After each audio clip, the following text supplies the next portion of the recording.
नमस्कार, मैं हूं राहुल राजपूत। 22 के महासमर में सबसे पहले बात करेंगे यूपी को लेकर दिल्ली में जारी बीजेपी की बैठक की। दिल्ली में यूपी बीजेपी की बड़ी बैठक जारी है।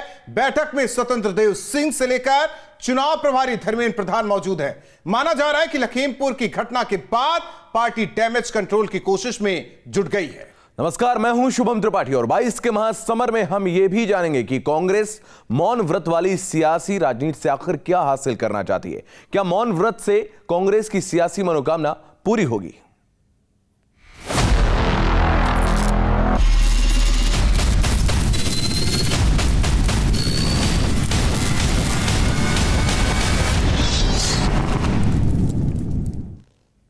तो उत्तर प्रदेश विधानसभा चुनाव को लेकर बीजेपी की दिल्ली में बड़ी बैठक हो रही है। बैठक में बीजेपी के बड़े नेता शामिल हैं। यह बैठक बीजेपी के पुराने ऑफिस 11 अशोका रोड पर हो रही है। बैठक में यूपी बीजेपी के प्रदेश अध्यक्ष स्वतंत्र देव सिंह, प्रदेश संगठन महामंत्री सुनील बंसल, यूपी प्रदेश प्रभारी राधा मोहन सिंह, चुनाव प्रभारी धर्मेंद्र प्रधान समेत कई नेता मौजूद हैं। तो बताया जा रहा है कि 2022 के विधानसभा चुनाव को लेकर यह बैठक हो रही है और लखीमपुर की घटना के बाद डैमेज कंट्रोल कैसे किया जाए, इसको लेकर भी रणनीति तैयार हो सकती है। तो दिल्ली में जेपी नड्डा ने यह बैठक बुलाई है और इसमें यूपी बीजेपी के तमाम बड़े नेता मौजूद हैं। तो बताया जा रहा है कि जिस तरीके से लखीमपुर की घटना और ऐसे में डैमेज कंट्रोल की कोशिश, और इसीलिए यह बैठक महत्वपूर्ण मानी जा रही है। स्वतंत्र देव सिंह, सुनील बंसल मौजूद हैं। इसके अलावा धर्मेंद्र प्रधान, राधा मोहन सिंह भी शामिल हैं।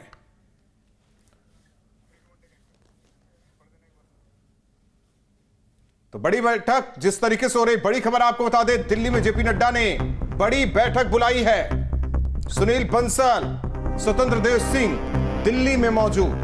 तो यूपी प्रभारी राधा मोहन सिंह भी दिल्ली में मौजूद हैं और केंद्रीय मंत्री अजय मिश्रा को लेकर यह बैठक है। सूत्रों के हवाले से खबर है, लखीमपुर की घटना के बाद डैमेज कंट्रोल की कोशिश में भारतीय जनता पार्टी अब जुटी हुई है और अजय मिश्रा के बेटे की गिरफ्तारी के बाद यह बड़ा दबाव भारतीय जनता पार्टी के ऊपर बना हुआ है। तो इस वक्त की बड़ी खबर आपको बता दें, यूपी प्रभारी राधा मोहन सिंह भी दिल्ली में है, बीजेपी प्रदेश अध्यक्ष स्वतंत्र देव सिंह भी वहां पर मौजूद हैं, संगठन मंत्री सुनील बंसल भी इस बैठक में मौजूद रहेंगे। और जिस तरीके से विपक्ष की लगातार मांग है कि केंद्रीय राज्य मंत्री अजय मिश्रा को हटाया जाए, जब तक हटाया नहीं जाता तब तक ऐसे ही विपक्ष की सियासी रणनीति उत्तर प्रदेश में देखने को मिलेगी। दिल्ली से विकास चंद्रा हमारे साथ जुड़ चुके हैं इस खबर पर। विकास चंद्रा, क्या कुछ खबर, जिस तरीके से सुनील बंसल, स्वतंत्र देव सिंह भी इस बैठक में और इसके अलावा बड़े नेता तो शामिल हो रहे हैं। बताया जा रहा है कि लखीमपुर मामले को लेकर डैमेज कंट्रोल में बीजेपी के बड़े नेता जुटे हुए हैं।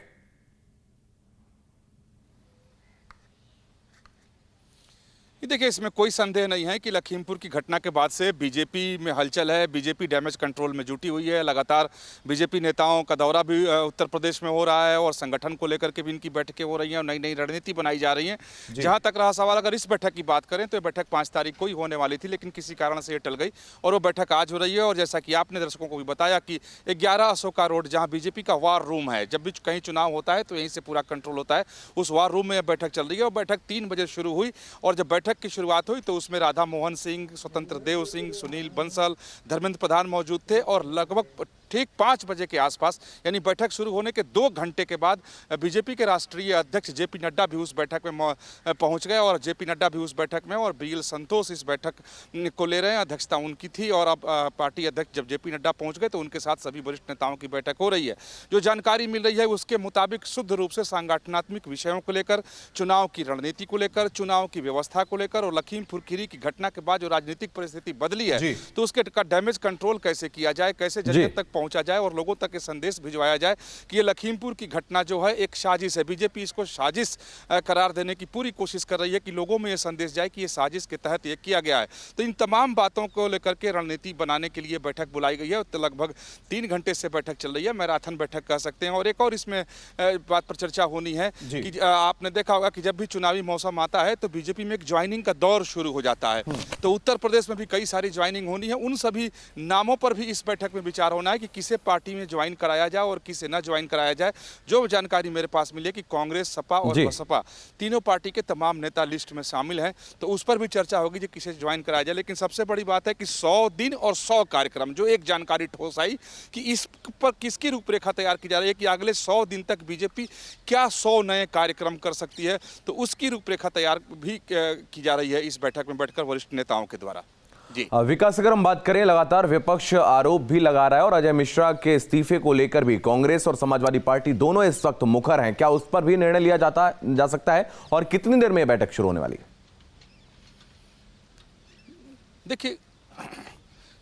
देखिए इसमें कहीं कोई संदेह नहीं है कि अजय मिश्रा को लेकर के विपक्षी पार्टियां आक्रामक हैं। लगातार उनकी तरफ से मांग हो रहा है कि उनका इस्तीफा हो जाए और सरकार उनको बर्खास्त किया जाए।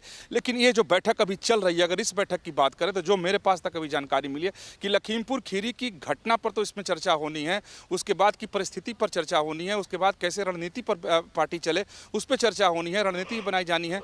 लेकिन इस वाले जिसमें नड्डा और वीएल संतोष के साथ तमाम दूसरे बीजेपी के वरिष्ठ नेता और प्रभारी मौजूद हैं, इसमें उनके भविष्य को लेकर के कोई चर्चा नहीं होने वाली है। हाँ, इतना जरूर है कि उसकी परिस्थिति से कैसे निपटा जाए इसकी रणनीति इसमें जरूर बनाई जा रही है। और बताया जा रहा है कि जब ये बैठक खत्म हो जाएगी तो हो सकता है कि देर शाम यानी रात को 10 बजे के आसपास ये नेता सभी जाकर के गृह मंत्री अमित शाह से भी मुलाकात करें। तो अगर जब अमित शाह से इनकी मुलाकात होगी तो उस वक्त हो सकता है कि अजय मिश्रा के भविष्य को लेकर चर्चा हो। लेकिन इस बैठक में शुद्ध रूप से संगठन की व्यवस्था को लेकर के चर्चा चल रही है। ठीक है, धन्यवाद विकास इस जानकारी के लिए। तो शुद्ध रूप से अगर देखा जाए तो इस बैठक में संगठनात्मक जिस तरीके से स्थितियां हैं उसे लेकर यह बैठक हो रही है। बढ़ते आगे, कांग्रेस ने आज लखीमपुर की घटना को लेकर पूरे देश में मौन व्रत रखकर विरोध जाहिर किया। लखनऊ में खुद कांग्रेस महासचिव प्रियंका गांधी महात्मा गांधी की प्रतिमा के नीचे धरने पर बैठ गई और यह माना जा रहा है कि कांग्रेस सियासी लाभ लेने के लिए लखीमपुर के मुद्दे को जिंदा रखना चाहती है। कांग्रेस को लगता है कि इससे उसकी सियासी जमीन मजबूत होगी।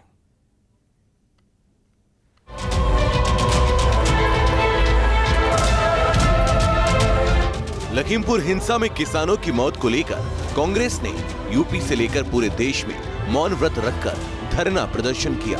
लखनऊ में गांधी प्रतिमा के नीचे कांग्रेस महासचिव प्रियंका गांधी ने भी मौन व्रत रखकर विरोध जताया और इस दौरान प्रदेश अध्यक्ष अजय लल्लू समेत कांग्रेस के कई बड़े नेता मौजूद रहे।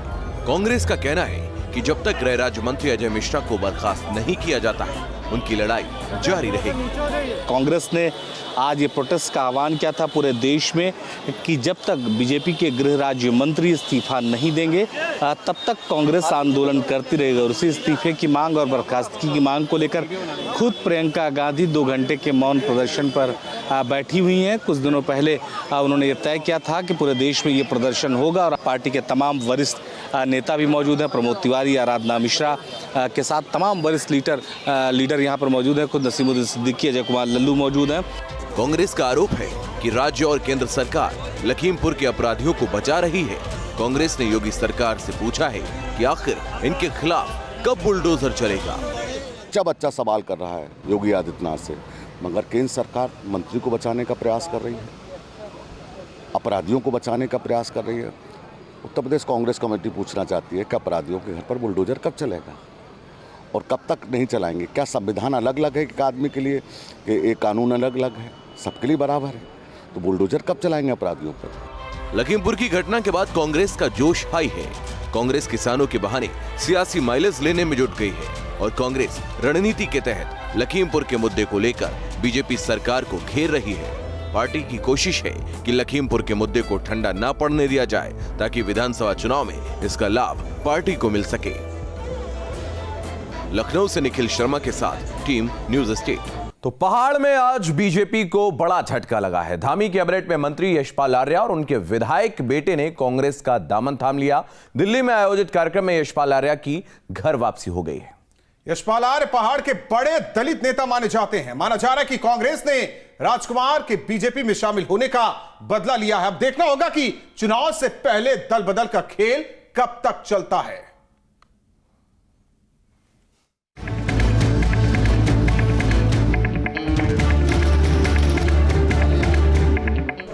पहाड़ में बीजेपी को बड़ा झटका लगा है।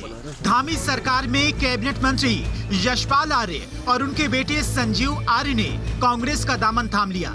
कांग्रेस में शामिल होने से पहले यशपाल आर्य ने राहुल गांधी से उनके आवास पर मुलाकात की थी और इस मौके पर कांग्रेस महासचिव रणदीप सुरजेवाला ने कहा कि यशपाल आर्य ने उत्तराखंड में कांग्रेस की सरकार बनाने का संकल्प लिया है। कांग्रेस के पूर्व अध्यक्ष हम सब के नेता श्री राहुल गांधी जी से मिलकर यशपाल आर्य जी ने, हमारे भाई संजीव ने कांग्रेस पार्टी की सरकार का गठन करने का और उत्तराखंड की जनता के लिए एक व्यापक बदलाव का संकल्प लिया है। पूर्व सीएम हरीश रावत ने भी यशपाल आर्य और उनके विधायक बेटे संजीव आर्य का स्वागत किया। हमारे लिए, मेरे लिए व्यक्तिगत तौर पर और कांग्रेस उत्तराखंड के लिए बड़े सौभाग्य का दिन है कि हमारे एक पुराने टाइम टेस्टेड जर्नल फिर से कांग्रेस में आ गए और उन्होंने कांग्रेस के मूल्य और मान्यताओं को फिर से स्थापित करने का प्रण लिया है। वहीं कांग्रेस में घर वापसी से खुश संजीव आर्य का कहना है कि आने वाले चुनाव में कांग्रेस को जीत दिलाने के लिए काम करूंगा। कुछ परिस्थितियां हुई, अपरिहार्य स्थिति थी, भारतीय जनता पार्टी में हम गए, लेकिन कहीं ना कहीं आज एक बहुत सुखद अनुभूति है कि जब राज्यों में चुनाव होगा, एक कार्यकर्ता के रूप में जो भी दायित्व मिलेगा, मेरा यही लक्ष्य रहेगा कि कांग्रेस को उत्तराखंड में पुनर्स्थापित करना है। यशपाल आर्य की कांग्रेस वापसी पर सीएम पुष्कर सिंह धामी ने शायराना अंदाज में तंज कसा। देखिए, जाने वाले को कहाँ रोक सका है कोई, तुम चले हो कोई तो रोकने वाला भी कोई नहीं। मैं समझता हूँ कि उनके व्यक्तिगत हित आगे आ गए। यशपाल आर्य बीजेपी से नाराज बताए जा रहे थे। कुछ दिनों पहले पुष्कर सिंह धामी ने देहरादून में यशपाल आर्य से उनके आवास पर मुलाकात की थी। उस वक्त यशपाल आर्य ने कहा था कि सब कुछ ठीक है, लेकिन लगता है कि यशपाल आर्य ने बीजेपी छोड़ने का मन बना लिया था। यशपाल आर्य पहाड़ के बड़े दलित नेता हैं। चुनावी मौसम में यशपाल की घर वापसी से कांग्रेस की सत्ता में वापसी की उम्मीदें बढ़ गई हैं। देहरादून से सुरेंद्र डसीला के साथ टीम न्यूज 18।